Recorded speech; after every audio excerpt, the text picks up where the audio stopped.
আসসালামু আলাইকুম রহমতুল্লাহ। যারা গ্রুপের উপরে রেজিস্ট্রেশন করার নিয়ম নিয়ে ভিডিওটি দেখে রেজিস্ট্রেশন করে রোল নাম্বারটি অ্যাডমিন এমডি সাদাত হোসেনকে দিয়েছেন, তারা পরীক্ষার লিঙ্কে ক্লিক করলে পরীক্ষা দিতে পারবেন না। যারা এখনও রোল দেন নাই তারা পরীক্ষার লিঙ্কে ক্লিক করে পরীক্ষা দিতে পারবেন না। তাদের দায়িত্ব গ্রুপের উপরে গিয়ে নোটিশগুলো পড়বেন এবং রেজিস্ট্রেশন করার নিয়ম নিয়ে ভিডিওটা দেখে রেজিস্ট্রেশন করে রোল নাম্বার, ইউজার আইডি আর আপনার নামটা অ্যাডমিন এমডি সাদাত হোসেন এই আইডিতে মেসেজ করে দেবেন। গ্রুপে কোনো কিছু লিখবেন না। আচ্ছা, এখন আপনি এটা করার পরে আপনি পরীক্ষার লিঙ্ক এবং গ্রুপে পরীক্ষার লিঙ্ক দেওয়া হবে। লিঙ্কে জাস্ট একটা ক্লিক করেন। লিঙ্কটা হচ্ছে কোথায়? https://jobmcqexam.com। এখানে ক্লিক করার সাথে সাথে আপনাকে এরকম একটা পেজে নিয়ে যাবে। এখানে কিছু নোটিশ দেওয়া আছে, একটু নোটিশগুলো পড়ে নেবেন। অথবা যাদের রেজিস্ট্রেশন করা নেই তাদের এরকম আসবে না, লগ ইন করার অপশন দিবে, অথবা এরকম অপশন আসবে, সেখানে রেজিস্টার করতে বলবে, রেজিস্ট্রেশন করবেন। আর যদি রেজিস্ট্রেশন করা থাকে, লগ ইন করেন নাই, তাহলে লগ ইন অপশন আসবে, লগ ইন করবেন। করার পরে আপনি আবার পরীক্ষা মেসেঞ্জার গ্রুপে পরীক্ষা লিঙ্কে ক্লিক করলে এরকম আসবে। এরকম আসার পর আপনি নিচে আসবেন। এখানে কখনো এটা স্টার এক্সাম থাকবে, কখনো এটা থাকবে ভিউ রেজাল্ট। যেটাই থাকুক না কেন সেখানে ক্লিক করবেন। স্টার এক্সাম থাকলে স্টার এক্সামে ক্লিক করবেন, ভিউ রেজাল্ট থাকলে ভিউ রেজাল্টে এইভাবে ক্লিক করবেন। ক্লিক করার পর আপনার সামনে এইভাবে চলে আসবে প্রশ্নগুলো। ঠিক আছে, এই প্রশ্নগুলোতে আমি সহজে দেখাচ্ছি।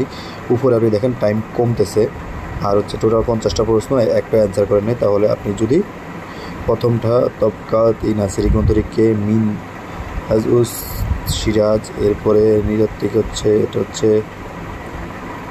আদি অস্ট্রেলীয়। এরপর আমরা যদি পড়ি বাংলার প্রাচীনতম শহর হচ্ছে পুণ্ডবর্ধন। মহেস্থানগড় বাংলার রাজধানী থাকা মহেস্থানগড়ের নাম কী ছিল? তাও পুণ্ডনগরী ছিল। মহেস্থানগড়ের উত্তর পশ্চিমাংশ এটা ছিল বরেন্দ্রভূমি। প্রাচীন কোন জনপদের অবস্থান বাংলার বাইরে ছিল? প্রাচীন কোন জনপদের অবস্থান বাংলার বাইরে ছিল? প্রাচীন কোন জনপদের অবস্থান বাংলাদেশের বাইরে ছিল? সম্ভবত সম্রাট, এটা আমার মনে পড়তেছে না এখন। যাই হোক, আপনি এইভাবে দাগাবেন। পরেরটা কন্যা সুবর্ণের অবস্থান ছিল এবং কন্ডারাই। এটা যদি আপনি এভাবে করেন, এরপর ধরেন আমি কিছু প্রশ্ন উত্তর র্যান্ডমলি দিব। এটার উত্তর হচ্ছে কন্ডারাই রাজ্যের অবস্থান ছিল বাংলায়। বৌদ্ধ ধর্ম হচ্ছে আপনার সম্রাট অশোক। এখন সম্রাট অশোক সঠিক উত্তর আমি সমুদ্রগুপ্ত দিলাম, ভুল উত্তর দিয়ে আপনাদেরকে দেখানোর জন্য। পরবর্তী এটা সম্ভবত কুষাণ রাজা। যাই হোক, আমি আরেকটা ভুল উত্তর দিয়ে আপনাদেরকে দেখাবো। ভারতের স্বর্ণযুগ ছিল গুপ্ত যুগে, স্বর্ণযুগ গুপ্ত যুগে ছিল। ঠিক আছে, আমি এটাকে জাস্ট আপনাকে এক্সাম্পল দিয়ে দেখাচ্ছি, যদিও এটা আপনাদের আজকে পরীক্ষার প্রশ্ন। ভিডিওটি দেখে আপনারা পরীক্ষা দেবেন। আমি এই জন্য আপনাদেরকে নিচের প্রশ্ন দেখাচ্ছি, এটা গুপ্ত যুগ হবে। আমি এটা দিয়ে এখন পরীক্ষার সিস্টেমটা দেখানোর জন্য উপরে দেখুন, আমরা যতই নিচে নেমেছি কিন্তু আমাদের উপরে টাইমটা ঠিকই কমতেছে। 25 মিনিট ছিল, 2 মিনিট কমেছে। 50টা অ্যান্সারের মধ্যে আপনি 40টা এখন অ্যান্সার করেননি, 10টা অ্যান্সার করেছেন। এখন আপনাকে করতে হবে কি, সাবমিটে ক্লিক করার পর আপনাকে আবার জিজ্ঞেস করতে, আপনি সাবমিট করে দিলেন।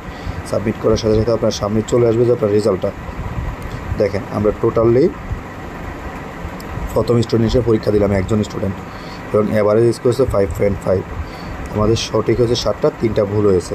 কারণ আমার ভুলগুলো দেওয়ার উদ্দেশ্য ছিল যাতে আপনারা সহজে দেখতে পান। এখন আপনি যদি আরেকটু নিচে আসেন, তাহলে কারেক্ট 7টা, রং 3টা, মোট 10টা অ্যান্সার করেছেন। আমার স্কোর হচ্ছে 5.50, প্রতিটার জন্য 0.5 কাটা গিয়েছে। আপনার মেরিট লিস্ট হচ্ছে অ্যান্সার 10টা, 70% সঠিক হয়েছে, স্কোর হচ্ছে প্লাস। আচ্ছা, এই দিকে তাকানোর দরকার নেই। এখানে যেহেতু প্রথম পরীক্ষার্থী, এই জন্য মেরিট লিস্ট এভাবে আসলো। এখন আমরা যেগুলো দিয়েছি, যেগুলো সঠিক দিয়েছি, এগুলো দেখেন সবুজ হয়ে দেখাচ্ছে, সবগুলো সবুজ দেখাচ্ছে। আর যেটা আমরা ভুল দিয়েছি এটা হবে রারো, আমরা সম্রাট দিয়েছি, তাহলে এখানে লিখে দিয়েছে সিলেক্ট করলাম সম্রাট, কিন্তু সঠিক উত্তর রারো। ঠিক আছে, আরেকটা ভুল দেখাই, আমরা যেটা সিলেক্ট করেছি সমুদ্রগুপ্ত, এটা হবে অশোক। ঠিক আছে, এইভাবে করে আপনারা পরীক্ষাগুলো দিবেন এবং রেজাল্ট শিটটা দেখবেন। আশা করি বিষয়টা বুঝতে পেরেছেন। ধন্যবাদ।